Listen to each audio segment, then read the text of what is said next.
Company মানে করছি। আমরা এখন আমাদের কার্যক্রম শুরু করতে যাচ্ছি।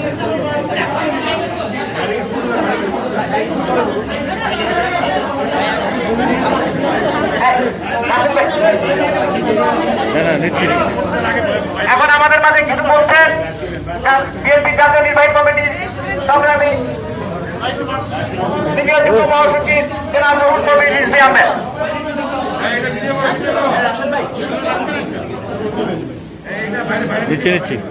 জাতীয়তাবাদী সামাজিক সাংস্কৃতিক সংগঠন জাসিসের উদ্যোগে মহান স্বাধীনতার ঘোষক মহান স্বাধীনতার ঘোষক বহুদলীয় গণতন্ত্রের প্রবক্তা আধুনিক বাংলাদেশের স্থপতি সাবেক রাষ্ট্রপতি শহীদ জিয়াউর রহমানের ৩৯তম তারা আজকে যে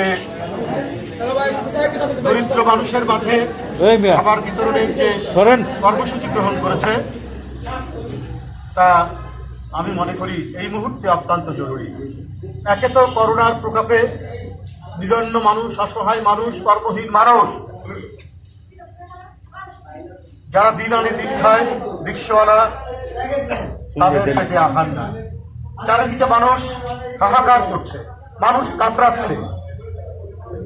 আর আরেকদিকে আমরা দেখছি ত্রাণের নামে, সরকারি ত্রাণের নামে লুটপাট, সরকারি টাকা 50 লক্ষ লোকের দামে যে 2,500 টাকা বরাদ্দ হয়েছে সেখান থেকেও হয়েছে আত্মসাৎ করা। এই যে একটা পরিস্থিতি, এই পরিস্থিতি কেন? আজকে ম্যান্ডেটবিহীন, জনগণের সমর্থনবিহীন সরকার ক্ষমতায় আছে বলেই তারা জনগণের টাকা আত্মসাৎ করে, জনগণের রিলিফ আত্মসাৎ করে। বন্ধুরা আমার, আজকে কি পরিস্থিতি দেখুন। আনুপাতিক হারে সারা বিশ্বের মধ্যে করোনা সংক্রমণ এখন বাংলাদেশে সবচাইতে বেশি। বেসরকারি হাসপাতালগুলোতে চিকিৎসা নাই, সরকারি হাসপাতাল 20 থেকে 30% উপরে আপনার রোগীদেরকে জায়গা দিতে পারছে না। তার ঢাকার বাইরে তো আরই পাচ্ছে না। করোনা রোগীদের কোনো শয্যা নেই। এর উপরে যদি কেউ হৃদরোগে আক্রান্ত হয়, কেউ শ্বাসকষ্টে আক্রান্ত হয় করোনা ছাড়াই, কেউ অন্যান্য বড় বড় রোগে আক্রান্ত হয়, তাদেরকেও কোনো হাসপাতালে তারা শয্যা পাচ্ছে না। হাসপাতাল কর্তৃপক্ষ বলছেন যে আগে করোনা টেস্ট করুন। করোনা টেস্ট করতে গেলে 12 ঘন্টা, 24 ঘন্টা, 4 দিন লাগছে পুরোপুরি জায়গা।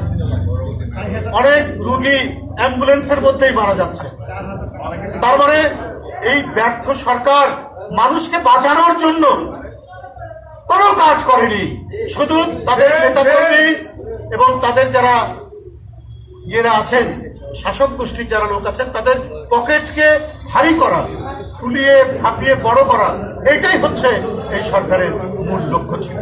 এবং লক্ষ্য বলেই দেখেন আজকে যারা অপরাধ করছে, এমডিকে ধরে নিয়ে গিয়ে পিস্তল দেখিয়ে হুমকি দিয়েছে, মৃত্যুর হুমকি, তারপরে অত্যাচার করেছে, সে বাংলাদেশ থেকে এয়ার অ্যাম্বুলেন্সে পালিয়ে যেতে পারে। আপনি একটা ছেলে পোস্ট দিয়েছে, সরকারের সমালোচনা করছে বিভিন্ন ব্যাপারে, তাকে রাত্রের অন্ধকারে আইন শৃঙ্খলা বাহিনী তুলে নিয়ে আসে, আর এয়ার অ্যাম্বুলেন্স ভাড়া নিয়ে আপনার ওই শিকদার গ্রুপের 2 জন ছেলে, শিকদার ভাতৃদ্বয় কি করে চলে গেল? তারা মেডিকেল ভিসা পেল কি করে? তাদের নামে মামলা হয়েছে ইতিমধ্যে। পুলিশ কি করলো সেখানে? পুলিশ কিছুই করেনি। তার মানে আপনার অপরাধীদেরকে, যারা শাসক গোষ্ঠীর সাথে সম্পর্কিত, তাদেরকে নানাভাবে রেহাই দিচ্ছেন, তাদেরকে সুযোগ করে দিচ্ছেন। কারণ ওই 2 ভাই চেয়েছে ব্যাংকের টাকা লুট করতে, এমডিরা সেটা রাজি হয়নি, তাই তাদেরকে হত্যার হুমকি দেওয়া হয়েছে। তাই বন্ধুরা আমার, এই পরিস্থিতি চলছে দেশে, একটা অরাজকতা চলছে, একটা মানসন্যায় চলছে। এইরকম অবস্থা চলতে পারে না।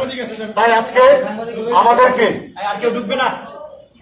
আমাদেরকে এরই মধ্যেই কাজ করতে হচ্ছে। বন্ধুরা আমার, আমাদের নামে মিথ্যা মামলা দেওয়া হচ্ছে।